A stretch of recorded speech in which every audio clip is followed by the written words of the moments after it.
just bought Joying's newest Android car stereo. This one is an 8.25 inch widescreen radio.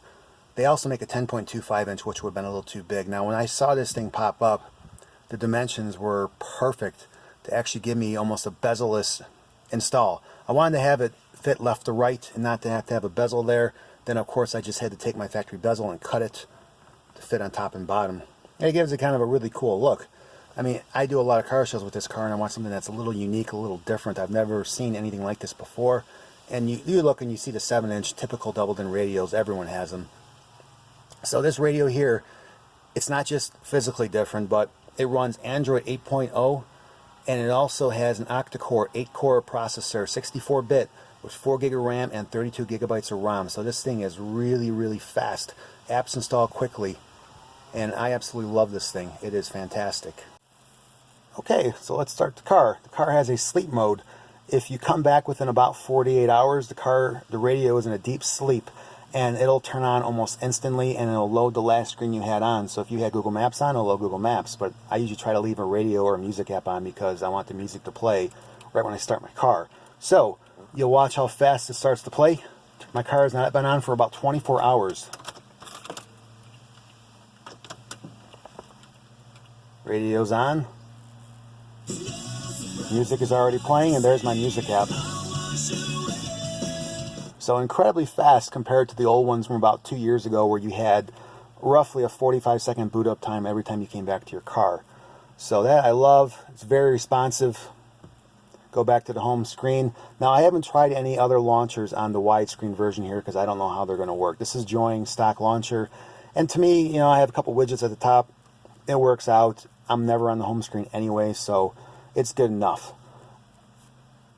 The Equalizer has been upgraded. The old versions had a 3-band, just bass, treble, and mid-range. Now it actually has a 7-band, a couple presets. I find pop sounds the best in my car. It has your typical balance and fader control. Now it does have a subwoofer RCA output and a front and rear output as well for RCA. Now on eBay, if you go to look at these, a lot of times it says the subwoofer output is no function. That's not true. I've tried it on this one and my other Trans Am. I bought the new 8-inch, just a square one. It says no function subwoofer, but it actually does work. There's just not subwoofer control. It just runs off however you have your bass and everything set. I'm not sure how they had the balance set, but for mine it sounds pretty good. Going to the settings, they have changed a lot in the settings. Everything is broken up now. Before they used to have regular settings and car settings, 2 different menus, and each one had 3 menus or so in it. This kind of simplifies it a little bit.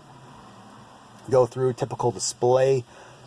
One note in display, if you go to your brightness level, you could set your nighttime brightness. So if you turn your headlights on, how much the screen actually dims.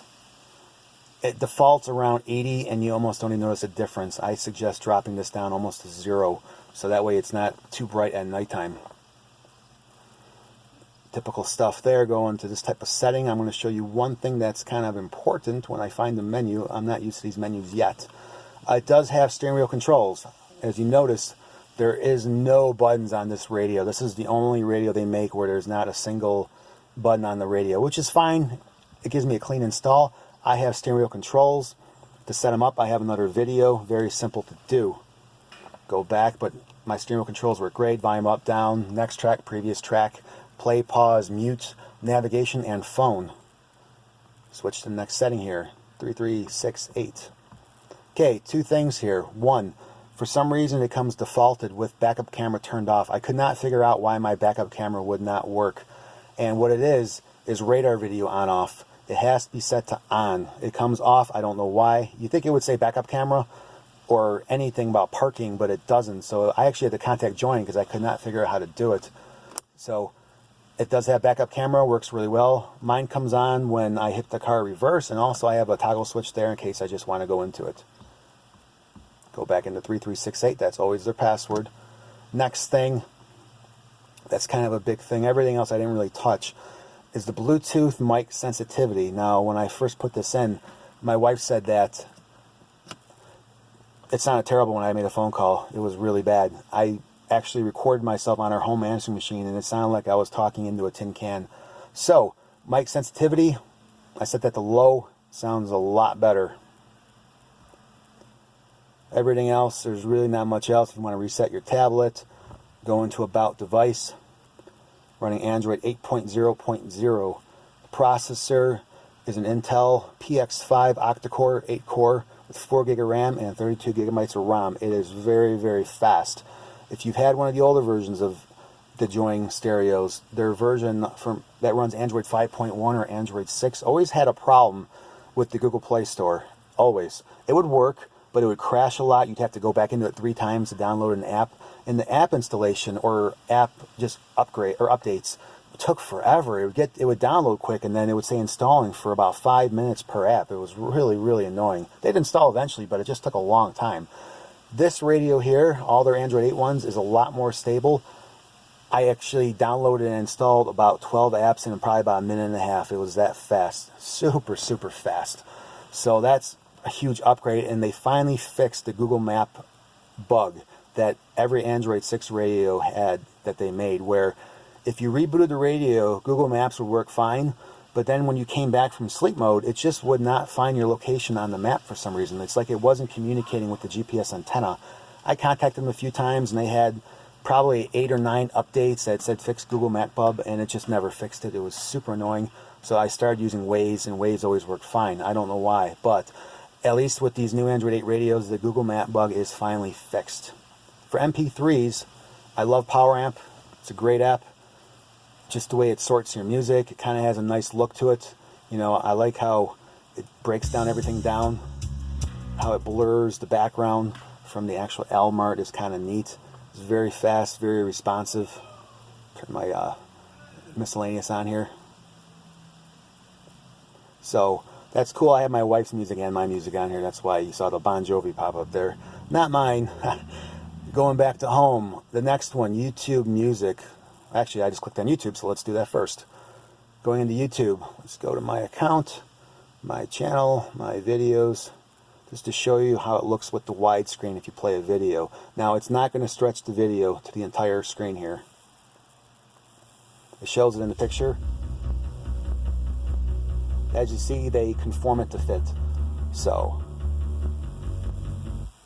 go back. YouTube Music I use all the time.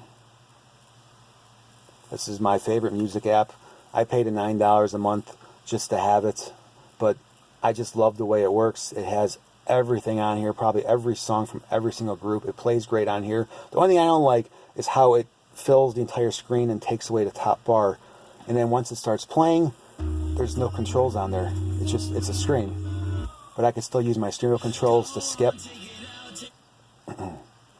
So let's go into the next thing that is really huge on these radios. One part that I love with the Android 8. Before I do that, I just want to get another app running. So I don't want to throw Google Maps on here. Okay. Don't want to update. Let's update it. Because when you update, this thing is extremely fast. Downloading, installing, and done. It's that quick. If, like I said before, if you had an Android 6, that would have taken about 5 minutes. So, this is a CPU monitor. I like to monitor temperature, stuff like that. These run a little cooler than the old Android 6 ones. Those would run about 70 degrees C, which is almost 150 degrees Fahrenheit. These run around 50. So, a little bit cooler, about 120 degrees Fahrenheit, roughly. So now let's go back into YouTube Music app. Now this is the best part, in my opinion, on this. So let's say you got Google Maps running and you have your music app running. Since it's Android 8, you can actually go split screen on it. Just like so. So you can have your Google Maps on one side and your audio app on the other. So to me, that right there is worth the update. I absolutely love having the split screen option. And on the widescreen radio, it's fantastic. One more thing to cover is the Z-Link. Now, Z-Link is basically like a mirror link where you mirror your phone onto the radio screen. You can control your phone from the radio. If you don't have the ability to tether for Wi-Fi, I do, so I don't use it. It's kind of neat to have. And what it does is it runs either Apple CarPlay if you have an iPhone, or it runs Android Auto on it. Now, it does not run Android Auto if your phone has Android 8.0. For some reason, I don't know why it doesn't work. They even say it on their website it will not work. They're probably working on an update to fix that. So if you're running Android 7 or whatever on your phone, you could use the Z-Link, and if you're running iPhone, I believe every single version of Z-Link works. For me, it makes no sense.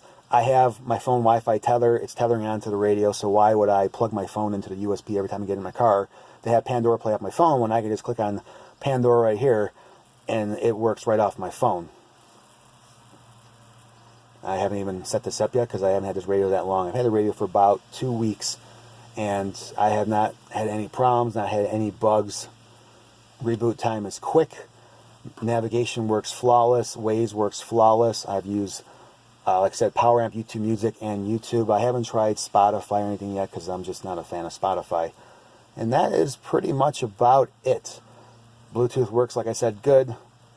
And that's everything. So if you have any questions, shoot me a message. And if you have an older version of any of the Join radios, I recommend upgrading. They do have where you can buy the circuit board itself and just change the main circuit board, because there's not much to these radios. It's just a display, a circuit board, and the metal housing. The circuit board itself was only $125. Now, I didn't know that. I bought this radio and I sold my old one before I actually saw that I can do that. But plus, I wanted the widescreen version.